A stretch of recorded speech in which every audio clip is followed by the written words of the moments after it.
Good morning, dear students. Welcome back to the online classes of Sri Ram Public School, and this is your English teacher. And today we are going to study some topic of grammar. Today's grammar topic is noun, and that's very simple. But I am sure that you must not be knowing some rules of correction और questions जो है वो उसी से बनते हैं. So let us get into the video and revise the nouns and its types, and then we'll go to the rules with which we do the correction.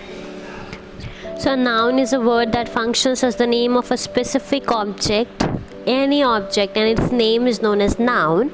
And it can be living creature, place, things, anything. So everything in this whole universe comes under the category of noun because it has a name. Everything is a name, so everything is a noun.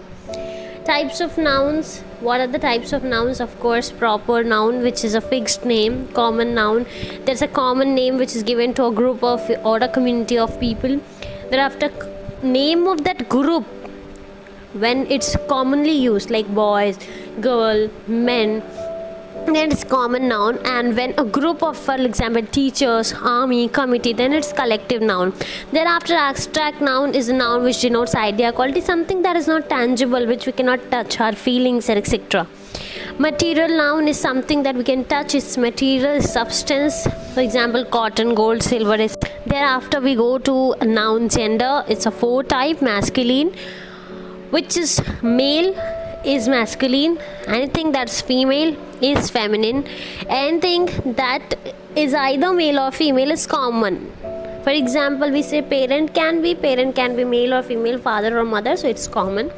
Neuter is something which is neutral, which doesn't have life, neither male nor female, for example, book, pen, etc. Thereafter, noun number, it's categorized basically into 2, countable and uncountable. The countable nouns are of 2 types, singular or plural, and uncountable is something that cannot be counted. They mainly denote these abstract nouns sort of things. Liquid things, okay, substance, milk, oil, sugar, honesty, care, all these feelings. And these things are very easy, you must be knowing all these things. Okay. Noun cases. Noun cases. The cases of noun tells us about the position of a noun or pronoun in a sentence. For example, when the noun comes as a subject, जब noun sentence में subject होता है तो वो noun किस case में होता है? Nominative case में होता है. जब noun object होता है तो वो किस case में होता है? Objective case में होता है. जब नाउन, जैसे आपके ऑब्जेक्ट जो होते हैं 2 तरह के होते हैं, डायरेक्ट ऑब्जेक्ट, इनडायरेक्ट ऑब्जेक्ट. तो जब नाउन डायरेक्ट ऑब्जेक्ट होता है तो ऑब्जेक्टिव केस कहलाता है, पर जब इनडायरेक्ट होता है तो वो डेटिव केस कहलाता है. Whenever these nouns denote possession और ownership तो वो possessive case कहलाते हैं. Whereas जब noun किसी को address करता है, किसी को बुलाता है, माल्या come here, तो वो vocative case होता है. तब मिस्टर माल्या क्या हो जाएगा आपका? vocative case हो जाएगा. तो noun अपने position के हिसाब से 5 cases में divided होता है. फिर noun in apposition. What do you mean by apposition? जब भी noun जो है किसी और noun से follow किया हो, मतलब कोई और noun उस noun के साथ लिखा हो प्रीवियस वाले नाउन को डिस्क्राइब करने के लिए, तो वो नाउन इन एपोजिशन कहलाता है. For example, Ram our captain, तो राम को क्या डिस्क्राइब कर रहा है? आर कैप्टन, तो वो एपोजिशन है. Okay. Kabir the great reformer, तो द ग्रेट रिफॉर्मर क्या है? नाउन इन एपोजिशन है. तो जब एक नाउन के साथ दूसरा नाउन आता है पहले वाले नाउन को डिस्क्राइब करने के लिए, तो वो नाउन इन एपोजिशन कहलाता है. ये जो था हमारा सिर्फ इंट्रोडक्शन था. अभी जो है वो मेन कंटेंट है, बिकॉज हमारे जो क्वेश्चंस आते हैं वो इस सब के बेसिस पे आते हैं. ये जो रूल्स हैं इसके बेसिस पे. तो पहला है कि some nouns always take a singular verb. कुछ नाउन्स ऐसे हैं जो वर्ब हमेशा सिंगुलर लेते हैं. जैसे अगर हमने सीनरी कहा तो सीनरी के साथ आप आर नहीं, scenery of Kashmir are enchanting is wrong, is enchanting. तो ऐसे कई सारे नाउन्स होते हैं जैसे scenery, advice, information, machinery, furniture, abuse, fuel, rise, gram, poetry, business, economics, physics, mathematics. S से एंड हो रहा है पर हमेशा सिंगुलर नाउन लेगा. Innings, gallows. ओके. जैसे ये एडवाइसेस है तो ये गलत है. No, it will be advice, he has given advice. ये था पहला रूल. It's very simple. दूसरा रूल जो है वो है कि some nouns are singular in meaning but they are used as plural nouns and always take a plural verb. ऐसा उनका मीनिंग जो है, जैसे कैटल हुआ, जेंट्री हुआ, पिजेंट्री हुआ, पिसेंट्री हुआ, ठीक है. Clergy, company, police. तो ये सब जो नाउन्स है ये आपको लगता है सिंगुलर है मीनिंग में, और ये हमेशा क्या लेते हैं, प्लूरल। तो पहला वाला रूल था कि कुछ नाउन्स जो हमेशा सिंगुलर वर्ब लेते हैं। हमारा जो दूसरा रूल है वो ये है कि कुछ नाउन्स हमेशा प्लूरल वर्ब ही लेते हैं और एज अ प्लूरल ही आते हैं सेंटेंस में। जैसे the cattle are grazing in the ground, police have control the situation. Police has नहीं, पुलिस सिंगुलर नहीं, हमेशा प्लूरल कंसिडर किया जाता है और प्लूरल वर्ब ही लेता है अपने साथ।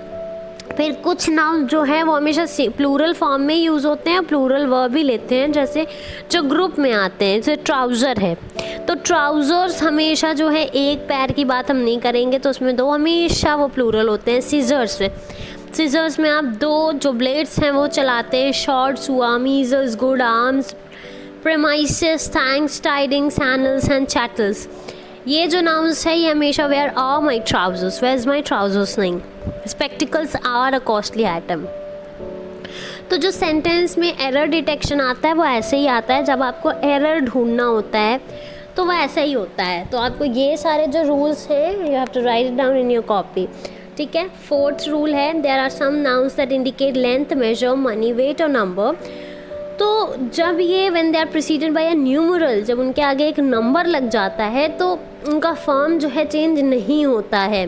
जैसे अगर 5 फुट्स नहीं कहेंगे, 5 फुट कहेंगे। 10 metre, 2 pair, okay. 10 score, 2 dozen, no dozens is wrong, dozen is correct. तो ईयर, 100, 1000, मिलियन, मिलियंस नहीं, मिलियन। जब न्यूमरल आए तो हमेशा यही रहेगा एज इट इज़। जैसे it is 5 years degree course, तो that's wrong, it's 5 year degree course, okay. Fifth one collective noun, जैसे कि ज्यूरी, पब्लिक, टीम, कमिटी, ये सब जो कलेक्टिव नाउन है ये बहुत सिंगुलर और प्लूरल की तरह आते हैं। अब इसमें कैसे होता है कि जब देखिए ये कलेक्टिव नाउन जब सेम ओपिनियन की तरफ रिफ्लेक्ट करते हैं। जैसे ज्यूरी, ज्यूरी जो है अगर सेम डिसीजन देने लगी, ज्यूरी जो है पूरा ज्यूरी, पूरा ग्रुप ऑफ जो एडवोकेट्स हैं, वकील हैं, वो मिलकर एक डिसीजन देंगे तो वो क्या होगा, तब वो सिंगुलर माना जाएगा ज्यूरी को। वेयर एज जब ज्यूरी डिवाइडेड है अपने ओपिनियन में तो उसी ज्यूरी को हम सिंगुलर ना मानकर प्लूरल मानेंगे, ठीक है। तो जब भी ये कलेक्टिव नाउन किसी एक रिजल्ट की ओर इशारा करेंगे तो वो सिंगुलर होंगे, पर जब इनका ओपिनियन जो है डिवाइडेड होगा तो इनका जो यूसेज होगा वो भी क्या होगा, प्लूरल हो जाएगा। फिर कुछ नाउन क्या होते हैं, some nouns have one meaning in singular and another in plural. जैसे मतलब जब उनको आप प्लूरल लिख देंगे तो सेम मीनिंग नहीं होगा, उनका मीनिंग ही अलग हो जाता है। जब आप एडवाइस बोलेंगे तो मतलब किसी को सलाह दे रहे हैं, काउंसिल कर रहे हैं। जब आप एडवाइजेस बोलेंगे तो आप इंफॉर्मेशन दे रहे हैं। जब आप एयर बोलेंगे तो एटमॉस्फेयर की बात कर रहे हैं, हवा की बात। जब आप ऑन एयर्स बोलेंगे इसका मतलब वो बहुत प्राउड। जब आप अथॉरिटी बोलेंगे तो आप कमांड बताएंगे कि इसका उस पर कमांड है। जब अथॉरिटीज़ बोलेंगे, अथॉरिटीज़ मतलब वो लोग जिनके पास पावर है। गुड मतलब अच्छा, चतुर, चालाक। गुड्स मतलब क्या हो जाता है, प्रॉपर्टी, किसी की प्रॉपर्टी। आयन एक मेटल है, जब हम आयंस की बात करेंगे तो वो चेन या फेटर्स को, चेन्स को रिप्रेजेंट करेगा। जब हम फोर्स बोलेंगे तो हम ताकत, स्ट्रेंथ की बात करेंगे। जब हम फोर्सेस बोलेंगे तो आर्मी की बात करेंगे। जब हम कंटेंट या कंटेनमेंट की बात करते हैं तो सेटिस्फैक्शन होता है। लेकिन अगर हम कहेंगे कंटेंट्स तो कंटेंट्स मतलब जो थिंग्स हैं जिससे वो चीज़ बनी है, things contained in an object. जब हम रेस्पेक्ट की बात करेंगे तो हम रिगार्ड्स देंगे, okay. Regards, I am paying regards, I am paying respect.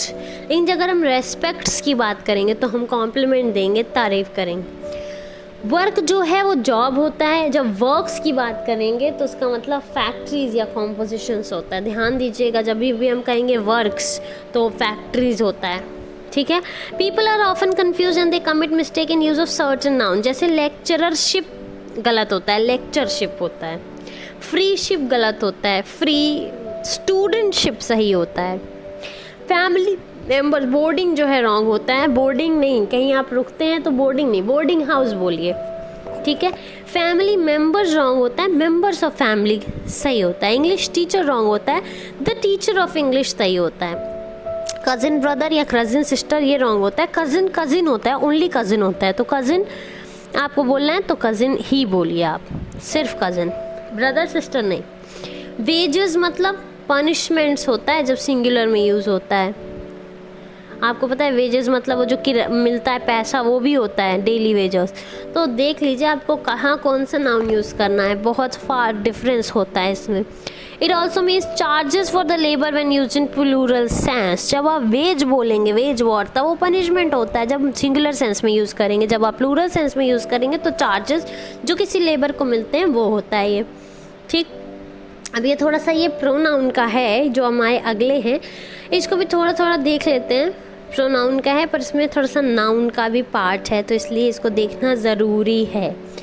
तो इसको हम थोड़ा सा लास्ट से देखते हैं। अगर आप देखेंगे as well as, along with, together with, no less than, ये सब जो हैं वो आपका फर्स्ट सब्जेक्ट के साथ आएंगे। चलिए एक लाइन से बढ़ते चलते हैं, otherwise you will be confused then. हाँ, तो हम लोग यहाँ थे, a pronoun must agree with its antecedent in person, number and gender. Antecedent मतलब वो जो प्रोनाउन है, ठीक है, उसके जो पहले आ रहा है उससे अग्री करना चाहिए। जैसे हम बोले कि every student must bring his luggage, तो एवरी स्टूडेंट, एवरी क्या है, एक, हर एक को बोल रहा है, तो हिज इसलिए यूज हुआ है लगेज के लिए। तो agreement, subject verb agreement, that is very important. All students must do their homework, ना ऑल स्टूडेंट्स, तो इसलिए their homework.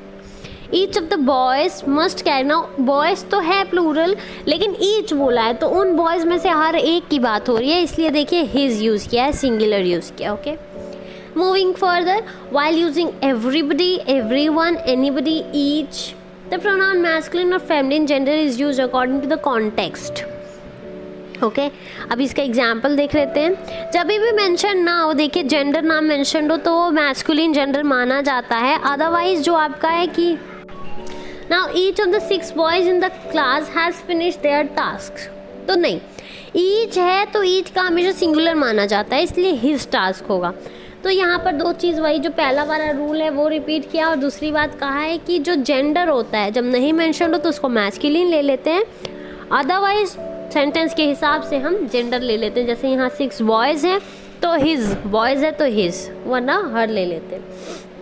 Now the pronoun one must be followed by one's, जैसे one must finish his homework, नहीं, गलत है, one must finish one's homework in time, ये सही है, ठीक है। एक लास्ट देख लेते हैं आज के लिए, बाकी 29-30 रूल्स और हैं दैट। चलिए, enjoy, apply, resign, quit, drive, exert, avail, pride, absent when used are transitive verb। transitive मतलब जब ये ऑब्जेक्ट लेते हैं एक, तो हमेशा रिफ्लेक्सिव प्रोनाउन इनके बाद जाता है। जैसे अगर हम बोलेंगे he enjoyed, तो हमें himself लगाना पड़ेगा उसके बाद, he applied himself, ठीक है। तो my, you, your, him, her के साथ आप क्या लगा देते हैं, सेल्फ, और जब भी प्लूरल होगा तो सेल्फ्स लगा देंगे। तो इन जो नाउन्स है इनके बाद हमको क्या यूज़ करना है, जब भी ये ट्रांजिटिव हो, मतलब जब इनका एक ऑब्जेक्ट, तो इनके जस्ट बाद एक रिफ्लेक्सिव प्रोनाउन आना ज़रूरी है। एक और देख लेते हैं, हु और हुम। हु हमेशा सब्जेक्ट पूछता है और हुम क्या पूछता है, ऑब्जेक्ट पूछता है। जैसे हु डिड दिस वर्क, तो वो जो आंसर करेगा वो सब्जेक्ट आंसर करेगा, ठीक है। By whom is this work done, तो वो जो आंसर करेगा वो हमेशा क्या है, ऑब्जेक्ट आंसर करेगा। ये हम लोग कंटिन्यू करेंगे नेक्स्ट क्लास ऑनवर्ड्स। ये सारे रूल्स नोट डाउन कर लीजिएगा और एक्सरसाइज का PDF मिलेगा, वो सॉल्व कर लीजिएगा आप लोग नाउन्स का। That's all for today's video, thank you, have a good day.